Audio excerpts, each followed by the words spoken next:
Ассаламу алейкум, кыздар, кандайсыздар? Кутмандуу таңыңыздар менен баардыгыңыздарга.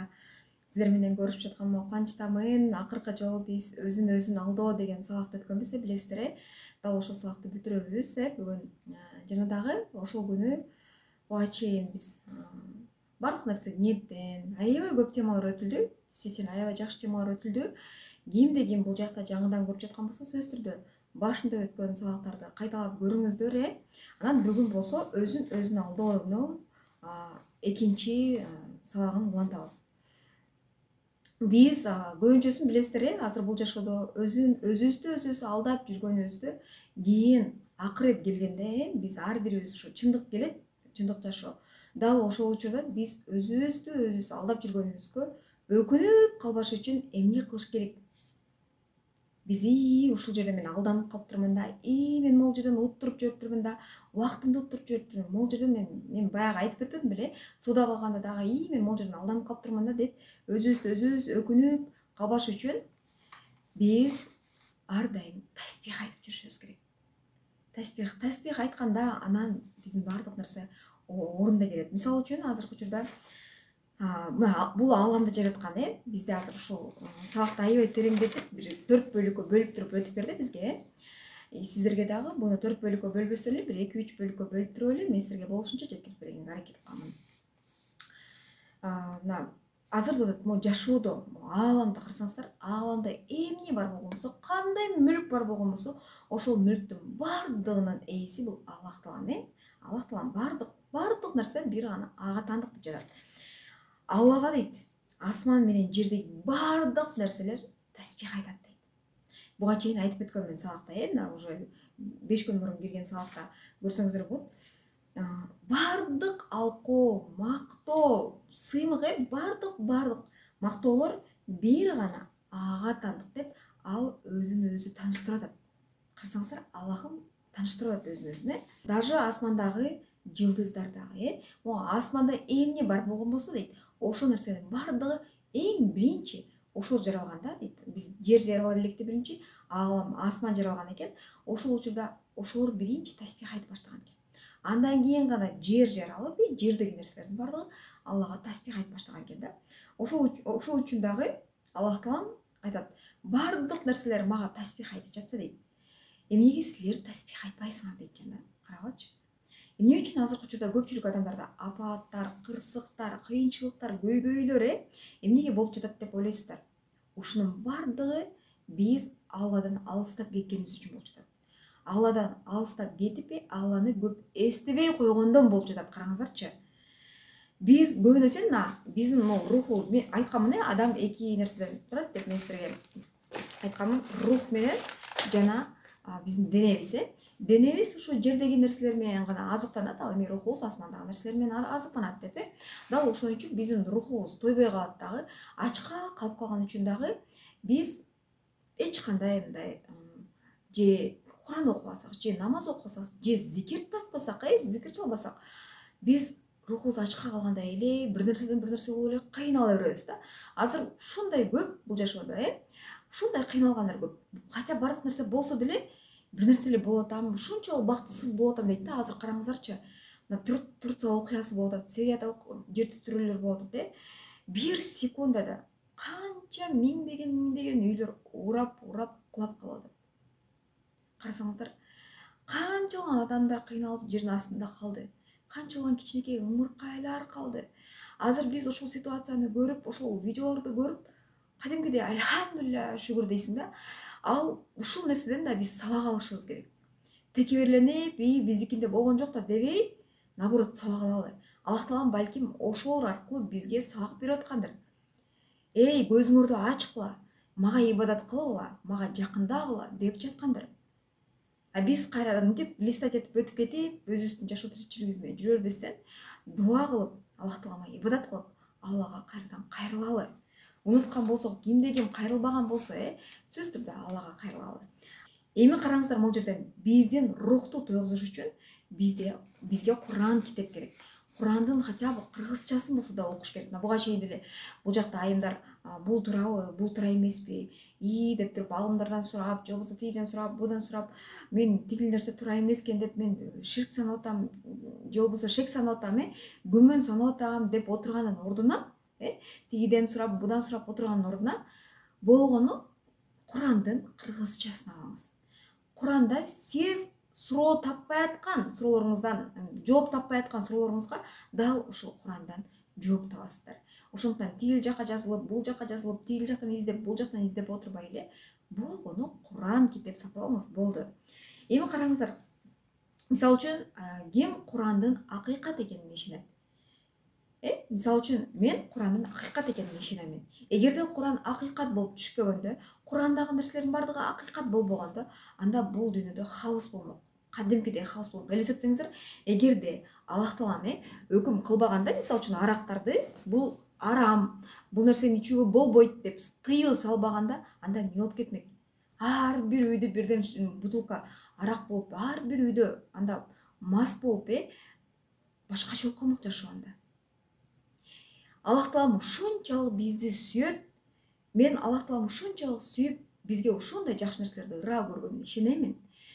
Анткени эгерде бизди ушунчалык сүйбөгөндө, анда эмнеге зынаны зына бул күнөө деп койгон?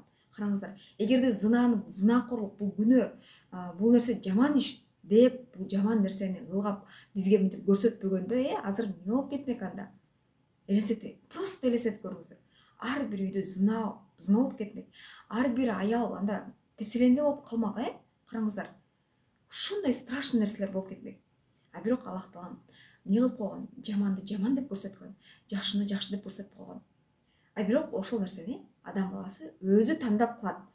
Мына бул нерсе жаман, буну кылбаш керек десе, бул нерсе жаман экенин билип атабыз. Бул чочконун эти бизге арам болгон десе, бул чочконун эти бизге арам. Бул нерсени кылбаш керек, бул нерсени кылбаш керек деп Аллах таалам бизге бул нерсе болбойт, бул нерсе болот деп бизге уже Куран китепти түшүрүп койгон. Эми болгону ошол нерсени бизге эмнелер болот, эмнелер болбойт экенин биз илим алып түшүнүп алышыбыз керек. Эми караңыздар, эгерде биз зикир чалбай турган болсок, ааламда бардык нерсе бизди буга чейин айтканмын, айлана тегерегибизде бардык нерсе, жаныбарбы, бал буюмбу айырмасы жок. Бардык нерсе Аллахты улуктап, таспих айтып турат да. И эгерде биз таспих айтпай турган болсок, анда могу жүрөгүбүзгө Аллахты киргизбей эмеспиз. Ким кыйналып жатат азыркы учурда? Ким кыйналып, бирөөдөн жардам күтүп, ушундай бир кыйынчылыктан чыга албай, бир ооруга туш болуп кала турган болсо, ал болгону Алланы улуктасын, Алланы эстесин деп жатат да. Биз просто бул жерден ооз менен гана таспихти айтып коюп эле, эсептеп коюп эле, санды эле көбөйтө керек. Мындайча айтканда, бул жерден биз Айша энебиздей болобуз, Хадича энебиздей болобуз келет деп жөн эле оозубуздан айтып отура берсек, анда болобузбу? Жок, болбойбуз. Биз хотя бы ошол энелерибиздей биз ошол кылган кыймыл-аракеттерди кылышыбыз керек. Хадича энебиз эмне кылган? Жолдошун ар дайым уккан, ар дайым жолдошунун сөзү менен болгон, сыйлаган.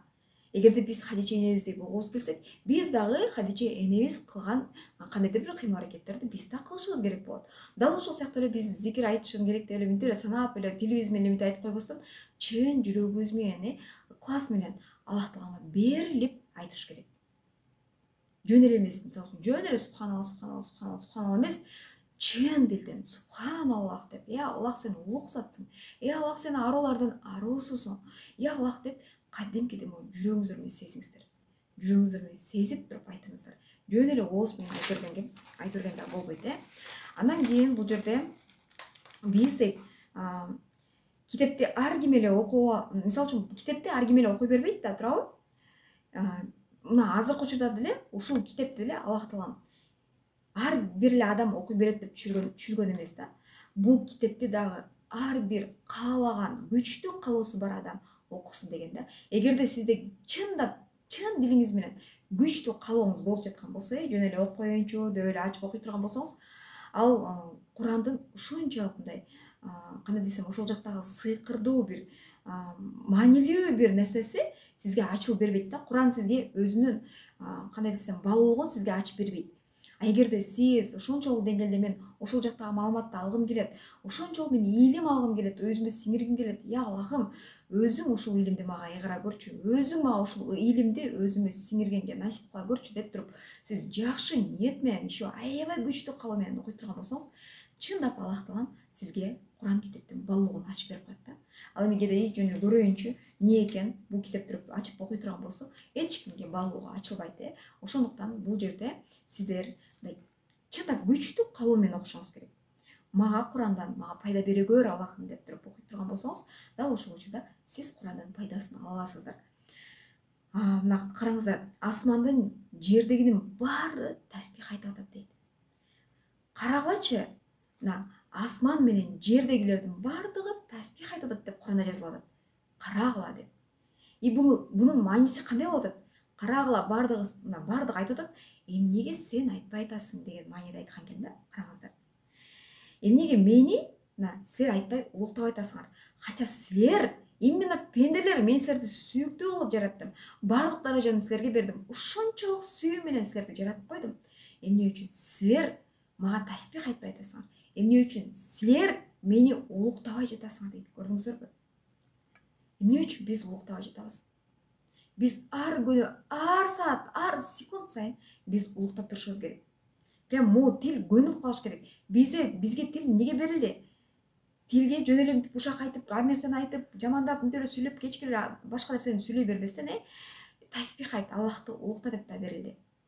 Аллах жолунда сен жакшы иштерди кыл.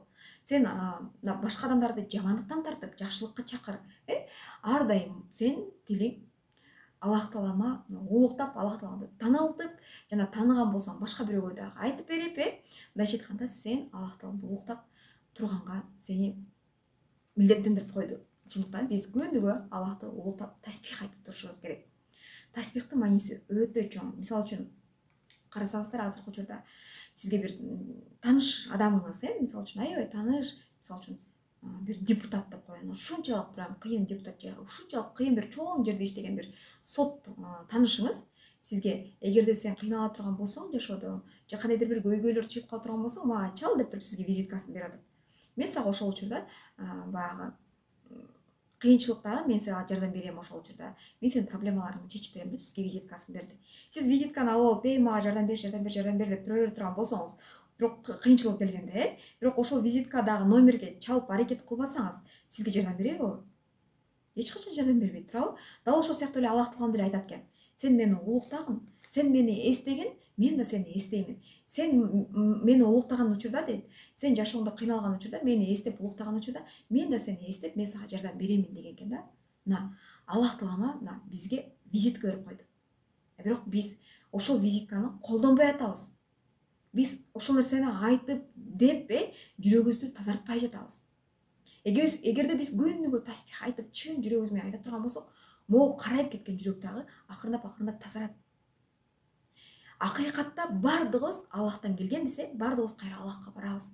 Бирок барган учурда өкүнүчтүүсү биз азыркы бул дүйнөдөгү чогулткан дүнүйөбүз менен барбайбыз. Бул дүйнөдө чогулткан акчаларыбыз менен, байлыктарыбыз менен же кандайдыр бир 2 үй, 5 машина, саякаттарыбыз менен барбайт экенбиз. Акыйкатта биз могу жан дүйнөбүздө болуп жаткан нерселер менен барабыз. Эмне кылдык? Эмнелерди кыла алдык? Биз ибадаттарыбызды кылдыкпы? Каза намаздарыбызды жасадыкпы? Окудукпу? Прям ар бирин кийин отчет беребиз. Кудайым ай, мына караңыздарчы, азыр сиздер отуруп алып, наоборот, бир блокнот алыңыздар дагы, жазыңыздар, кимге карызсыздар. Болушунча ошол карыздардан төлөгөнгө аракет кылыңыздар. Кимдин акысына кирген болсоңуздар, ошол адамдардын акысынан кечирим сурап, ошол нерселерден котулганга аракет кылыңыздар. Прям жазыңыздар, канча жашыңыздарда месячниңиздер келген. Ошол күндөн баштап канча жыл болду, канча жылдык сиздердин канча каза намаздарыңыздар бар экен, ошону эсептеп прям ар бир блокнотко жазыңыздар. Жана ар дайым күн сайын каза намаздарыңыздарды ошол котулуп, каза намаздарыңыздарды окуганга аракет кылыңыздар. Каза орозоңуздарды кармаганга аракет кылыңыздар. Мына Рамазан келе жатат, Рамазанда каза намаз орозоңуздарды кармаңыздар. Ушунчалык көп нерсе бар. Биз ошол нерселерибизди жасап успеть этип калалы. Жөн эле убакыт бар бизде. Мен жетишем дагы, мен дагы жашайм да, картайганча жетишем да дебеңиздер. Канча жылдык өмүрүбүз бар, биз билбейбиз. Ошондуктан азыр прям как будто сиз эртең акыркы күндө кылып, бүгүн кечире турган адамдарды полностью кечирип сурай турган адамдардан кечирим сурап, болушунча ар күнү даяр бололу. кайсыл адам эң күчтүү деген экен да. Эң мыкты, эң акылдуу, эң күчтүү адам кайсыл адам дегенде, бул дейт өлүмгө даяр болгон адам дейт экен да. А биз бүгүн сиздер менен биз өлүмгө даярбызбы? Жок, даяр эмеспиз. Эң күчтүү адам жок, эч бир карсы жок, эч бир адамга акысы жок, эч мындай сооп иштерди жасап, постоянно каза кылбай намаздарын окуп жүргөн адамдын мындай акыретке даярдыгы, мына мен уже даярмын деп, мен Аллах менен жолугууга даярмын деп прям кандай десем, уверенный отуруп алып айткан адам экен да. А бүгүнкү күндө биз ошентип алабызбы? Биз антай албайбыз, туурабы? Эми караңыздар, Аллах Таалам дейт да, океанда сөз, мисалы үчүн, океандагы суу, океандагы сууда биз адамдар көбүнчөсү могул жерде биз бул адамбыз, могу денебиздин башы, рухубуз бизден асманда келген нерселерден тоюп атпайбы, Ал эми могул денебиз, бул келбеттерибиздин бардыгы жердеги нерселерден тоюп, жердеги нерселерден илим билим алып жатабыз, карасаңыздар. Биз сырткы нерсебизди тойгузуш үчүн кийинип атабыз, баягы эле сырткы келбетибизге кам көрүп атабыз. Ошол эле учурда дүйнөлүк билимдерди алып атабыз да. Мисалы үчүн бул жашоодо кантип жашаш керек, кантип бактылуу болуш керек, кантип бетибизге уход көрүш керек, кантип биз диета кармашыбыз керек, кантип биз туура тамактанышыбыз керек деген сыяктуу китептерди окуп жатабыз. А бирок биз могу рухубузду толтуруш үчүн дагы, рухубузга бир кандайдыр бир ушунчалык деңгээлде тамак кылып азыктана тургандай кылып биз Куран китепти окушубуз керек. Караңыздар, могу океан дейт да. Эгерде могу адам океанга кирип кете турган болсо, биз тумчулуп калабыз, Бирок ушул жерден биз, ошол сыяктуу эле биз деле кечки эле дүнүйөлүк иштер менен, монтип эле кечки дүнүйөгө малынып кете турган болсобуз, башыбыз менен, анда могу адам, биз дагы дүнүйөгө тумчулуп кетебиз в конце. Биз ушинтип чуркай беребиз, дүйнөнүн артынан чуркай беребиз, бир күнү ушунчалык кыйналып чыгабыз. Неге мындай болуп атат деп өзүңүздөр да түшүнбөшүңүздөр мүмкүн да. Бирок могу рух уже баягы ал деле өзүнүн тамагын эңсеп жатат да, ал деле Алланы эңсеп атат. Аллага кадимкидей Алла менен байланышка чыккысы келип атат ал деле. Бирок биз эмнегедир тумчуктуруп эле моинтип кармап атабыз да. Мына океанга чөгүп кеткенде кадимкидей тумчугат адам. Сууга чөккөндө деле тумчугат, Дал ошол сыяктуу. Эгерде бул уже китеп окуп, Куран китеп окуп, таспих айтып баштаганда бул кадимкидей дип башын чыгарып деп уже дем алып баштайбыз. Караңыздар. Деп дем алабыз. Бирок могул жерде биз адам баласы ортолукту кармашыбыз керек. Бул жакта көп кыздар айтышы мүмкүн. Кечке эле дуа айтып эле, кечке эле ушинтип эле намаз окуп, зикир чалып эле отура беребизби эмне депчи? Жок, бул жерде ортолукту кармаңыздар. Рухту тойгузуп туруңуздар. Ар дайым Алланы эстөө менен, ибадаттарыңызды кылуу менен, могу үстүдө. Жана жерде, могу денеңиз менен, жерде аракетиңизди кыла бериңиз. Көпчүлүк эле азыр үйдө эле отуруп кечке эле дуа кылып эле отура беремби деген айымдар жок. Дуа да кыласыз.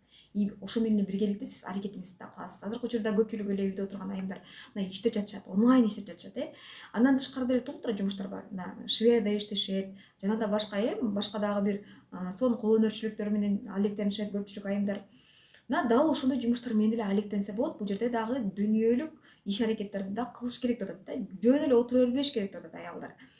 Эми бул жерде сиздер жөн эле дуа кылып эле отура берсемби деп ойлобоңуздар. Ошо менен биргеликте эле могул жакта денеңиздер, могул жактан рухуңуздарды тойгузуңуздар, А еще бул жактан дагы жердеги нерселер менен алектенип, мисалы үчүн эки дүйнө, бул дүйнөнүн дагы ишин кылыңыздар, тиги дүйнөнүн да ишин биргеликте алып кетиңиздер деген мааниде айтып жатат Аллах Таала.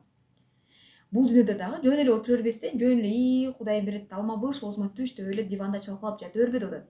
Сен аракетиңди кыл, мен аракетиңе жараша, мен сага берекесин беремин деп атат да, аракетиңдин берекесин берем деп. Ошол сыяктуу эле бул дүйнөдө деле, бул азыркы жашоодо деле мындай да, тиндей да деп налып, кепчип, тигини күнөөлөп, буну күнөөлөп отурбай аракетибизди кылыш керек. Бир гана Аллага таянып, Аллахым, мен бир гана өзүңө таянамын. Мен ушундай жумуш баштап жатам. Ушул жумуштун жакшы жагын өзүң бере көр.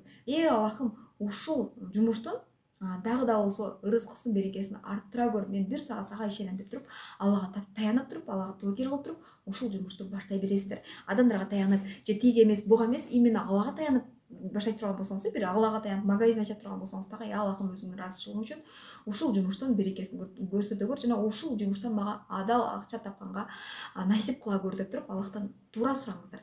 Ошол учурда сиздерге дагы ошол жумуштун берекеси болот. Сиздер жөн клиенттер көбөйөт, Аллах Таалам сизге эмнени Аллах Тааланын ыраазычылыгы үчүн деп баштай турган болсоңуз, сөзсүз түрдө ошол жумуштун жакшы жагын берип коет.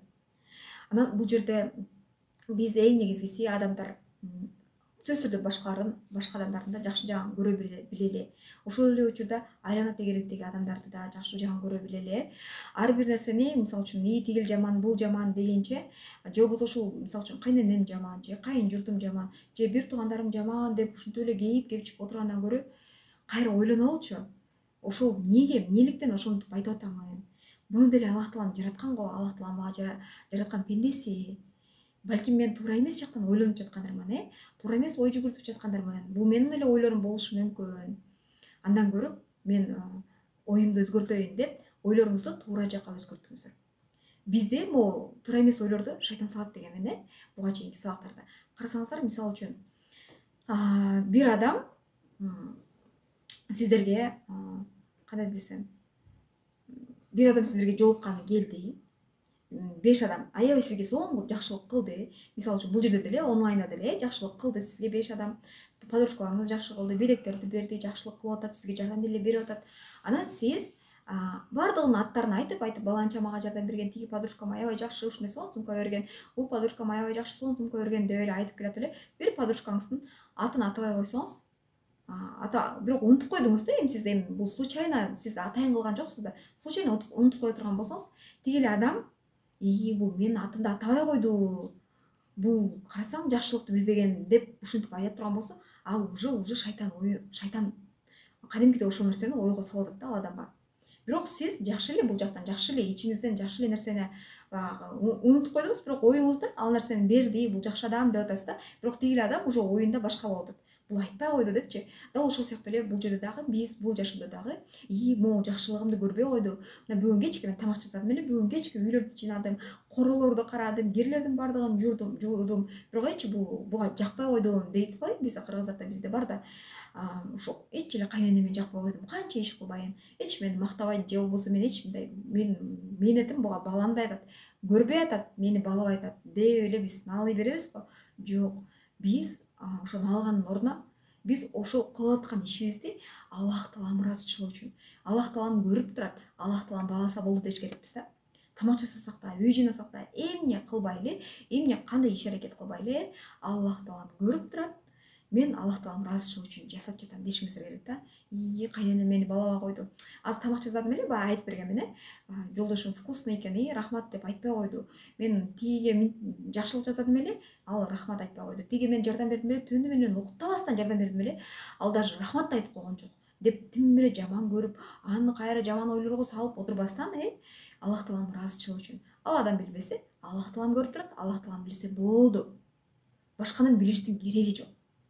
Сиз үчүн сиз ошол нерсеге тарынып отуруп, өзүңүз эле жеп туруп, өзүңүз эле өзүңүзгө жамандык каалап жатасыз да. Карасаңыздар, адам эң биринчи душманы бул өзүбүз экенбиз да, өзүбүзгө.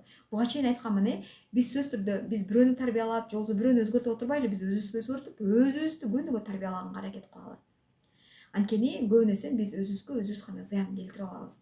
Өзүбүзгө өзүбүз эле кыянаттык кылып алабыз. Анан негизи эле караңыздар, биз ар дайым нейтральный болушубуз керек. Бул жерде караңыздар, аркы дүйнөнүн да бул дүйнөнүн дагы биргеликте алып кеткенге аракет кылалы. Ушул жерде ортолукту карманыңыздар, ортолукту. Анан кечке эле баягы айткандай эле кечке эле намаз окуп эле монтип эле отура берген деле туура эмес да. Аны эртең менен биринчи эле сиздин ошол максатыңыз ибадаттарды кылып, зикирлериңизди чалып, биринчи Алланы эстеп, Аллага кыла турган ибадаттарды кылып туруп, андан кийин гана дүйнөлүк иш аракеттерди кылабыз. Андан кийин гана уже үйүңүздү жыйнап баштаңыз, тамагыңызды жасап баштаңыз, анан жумушуңузга барыңыз, андан кийинки жумуштарыңызды кылыңыз деген мааниде айтып жатат да. Азыркы учурда бирок көпчүлүгү көзүн ачар менен сотка чукулайт дагы, сотканы карап, ошо сотка менен алектенип калышпадыбы? Ошондуктан азыр наоборот көзүбүздү ачар менен ыраазычылык айтып, я Аллахым, ушул таңды ойготконуңа да ыраазымын. Канчалаган таңдар көрбөй өтүп кетип атат канчалаган адамдар, бирок сен мени ойготтуң, ушуга ыраазымын.